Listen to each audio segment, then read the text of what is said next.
আজ আমরা দীর্ঘদিন পর এ ধরনের ইফতার মাহফিল আয়োজন করতে পেরেছি। এই পবিত্র মাহে রমাদানে মহিমান্বিত পরিবেশে মিলিত হতে পেরে আমি আল্লাহর অসীম কৃপা এবং রহমতের জন্য শুকরিয়া আদায় করছি। আলহামদুলিল্লাহ। দরুদ সালাম পেশ করছি বিশ্ব মানবতার শিক্ষক হযরত মুহাম্মদ মুস্তাফা সাল্লাল্লাহু আলাইহি সাল্লামের প্রতি। শ্রদ্ধার সাথে স্মরণ করছি 2024-এর ছাত্র জনতার আন্দোলনে যারা বাংলাদেশকে ফ্যাসিবাদ মুক্ত করার জন্য তাদের জীবন কোরবানি করেছেন। আমরা আল্লাহর কাছে দোয়া করছি, আল্লাহ তাআলা সবাইকে শাহাদাতের মর্যাদা দান করুন, আল্লাহুম্মা আমিন।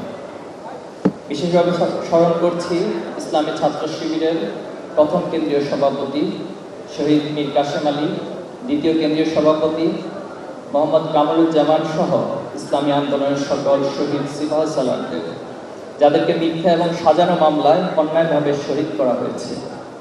আজকের এই দিনে আমি স্মরণ করছি ইসলামী ছাত্র শিবিরের শত শত শহীদ ভাইদেরকে, যারা বাতিলের মোকাবেলায় আল্লাহর এই জমিনে ন্যায় এবং ইনসাফ প্রতিষ্ঠা করার জন্য তাদের বুকের তাজা রক্ত আল্লাহর জমিনে ঢেলে দিয়েছেন। আমি ইসলামী ছাত্র শিবিরের ঢাকা বিশ্ববিদ্যালয় শাখার প্রতিষ্ঠাতা সভাপতি এটিএম আজাদ ইসলাম ভাইকে মুক্তি কামনা করছি, তাকে অন্যায়ভাবে দীর্ঘদিন যাবৎ কারাগারে আটক করে রাখা হয়েছে। দোয়া করছি নির্ভূমি নির্মম গণহত্যার শিকার মজলুম ফিলিস্তিনবাসীর জন্য, আল্লাহর কাছে তাদের সকলের শাহাদাত কবুলিয়তের জন্য দোয়া করছি। আল্লাহর এই দিনকে বিজয় করতে গিয়ে এবং ফ্যাসিবাদের দমন পীড়নে নানা সময়ে যারা আহত হয়েছেন, পঙ্গুত্ব বরণ করেছেন, মহান রাব্বুল আলামিনের কাছে তাদের জন্য দোয়া করছি, আল্লাহ তাআলা তাদেরকে সুস্থতা এবং উত্তম যাজা দান করুন, আল্লাহুম্মা আমিন।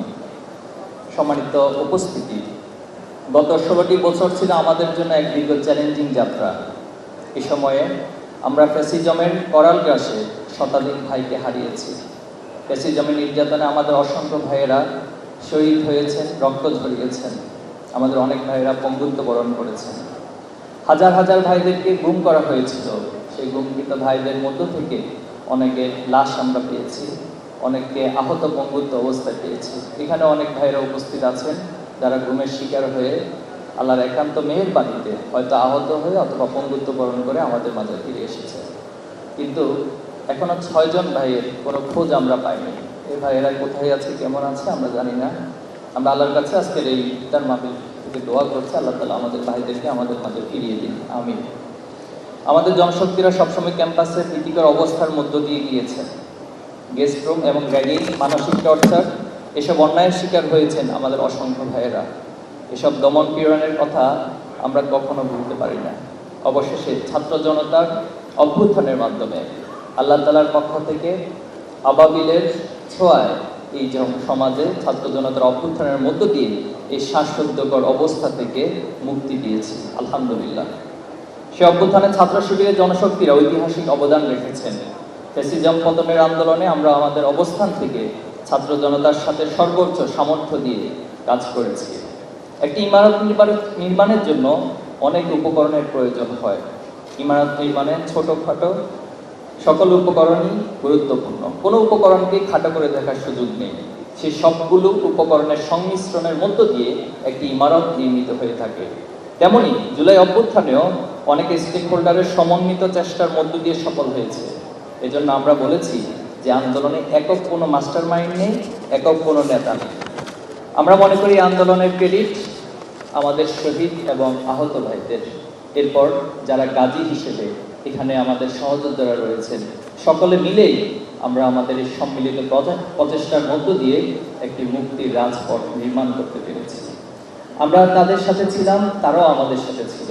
আমাদের ভাইদের প্রতিটি কন্ট্রিবিউশন মূলত আমাদের আদর্শ এবং মূল্যবোধের বহিঃপ্রকাশ ছিল। এই আন্দোলনে জীবন দেওয়া সকল শহীদদের আমরা ধারণ করার স্বার্থে ইসলামী ছাত্র শিবির নিজস্ব দলীয় শহীদদের তালিকা প্রকাশ না করে এই আন্দোলনের সকল শহীদদের সম্মিলিত তালিকা প্রকাশ করেছি। আমরা এই আন্দোলনে অংশগ্রহণকারী সকলের অবদানকে স্বীকার করি, সম্মান করি। এখন আমাদের কাজ হচ্ছে জুলাইয়ের স্পিরিটকে ধারণ করে নতুন বাংলাদেশ নির্মাণের জন্য যার যার জায়গা থেকে প্রচেষ্টা চালানো। সম্মানিত উপস্থিতি, জুলাই অভ্যুত্থানের স্পিরিটকে ধারণ করে আমরা একটি নতুন বাংলাদেশ বিনির্মাণের জন্য কাজ করছি।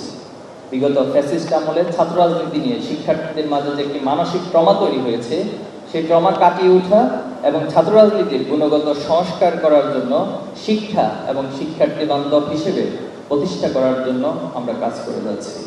জুলাই স্পিরিটকে জাগিয়ে রাখার জন্য আমরা জুলাই এক্সিবিশন সহ বিভিন্ন আয়োজন করছি।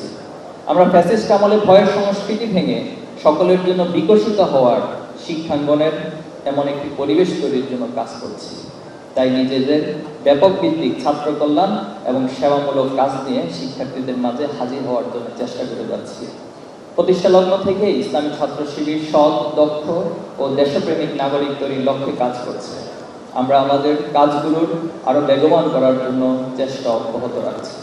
সম্মানিত উপস্থিতি, জুলাই স্পিরিট আলোকে নতুন বাংলাদেশ বিনির্মাণে আমাদের আগামী দিনের চ্যালেঞ্জও কম নয়। শাহবাগের কিরানো যাদের পাটাতনের উপরে বাংলাদেশে ফ্যাসিবাদ কায়েম হয়েছে, তারা আবার মাথাছাড়া দিয়ে উঠার চেষ্টা করছে। পতিত ফ্যাসিস্টরা বিভিন্ন জায়গা থেকে দেশে বিদেশে তাদের ষড়যন্ত্রের কার্যক্রম অব্যাহত রেখেছে। দেশের আইন শৃঙ্খলা পরিস্থিতি এখনো স্বাভাবিক নয়, শিক্ষাঙ্গনগুলো এখনো গণতান্ত্রিক ধারায় ফিরে আসেনি। এইসব চ্যালেঞ্জ মোকাবেলা করার জন্য আমাদের সবাইকে ঐক্যবদ্ধভাবে ভূমিকা রাখার কোনো বিকল্প নেই। রমাদান আমাদের সেই নিঃস্বার্থ ভূমিকা রাখার শিক্ষা দিয়ে থাকে।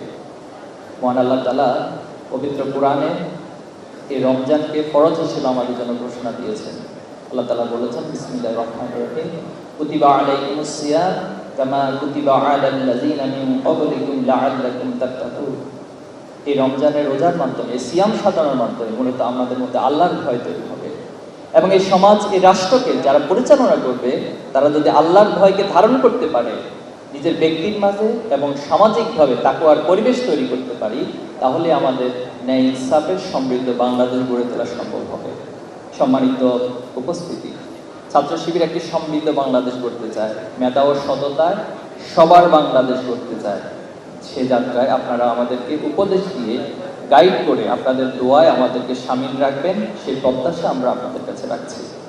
ছাত্র শিবিরের আজকের আয়োজনে আপনাদের শত ব্যস্ততার মাঝেও আমাদেরকে সময় দিয়ে এবং আপনাদের এই গুরুত্বপূর্ণ সময়ের মাধ্যমে আপনারা আমাদের এই আয়োজনে সামিল হয়েছেন। আমরা বিশেষভাবে আপনাদেরকে ধন্যবাদ এবং কৃতজ্ঞতা জ্ঞাপন করছি। সম্মানিত শিক্ষক মণ্ডলী, জাতীয় নেতৃবৃন্দ, ছাত্র নেতৃবৃন্দ, আইনজীবী, আলেম ওলামা, ডাক্তার, ইঞ্জিনিয়ার, সাংবাদিক, কলামিস্ট, সাংস্কৃতিক ব্যক্তিবর্গ, ব্যবসায়ীবৃন্দ এবং শ্রমিক নেতা সহ যারাই উপস্থিত হয়েছেন, আমরা আন্তরিকভাবে ধন্যবাদ এবং কৃতজ্ঞতা জানাচ্ছি। মহান আল্লাহ তাআলা আমাদের সকল প্রচেষ্টাগুলোকে একমাত্র আল্লাহর দ্বীনের জন্য, এই সমাজে ন্যায় ইনসাফ প্রতিষ্ঠার জন্য, কাল কিয়ামতের দিন আমাদের নাজাতের উসিলা হিসেবে কবুল করুন। আমিন। আসসালামু আলাইকুম ওয়া রাহমাতুল্লাহি ওয়া বারাকাতুহু।